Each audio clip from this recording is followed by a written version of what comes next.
Мастер официального сервисного центра Deutsche Mechanica выходит в сервисное меню посудомоечная машина Electrolux.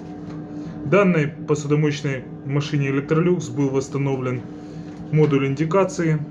Сейчас посудомоечная машина Electrolux находится на проверке.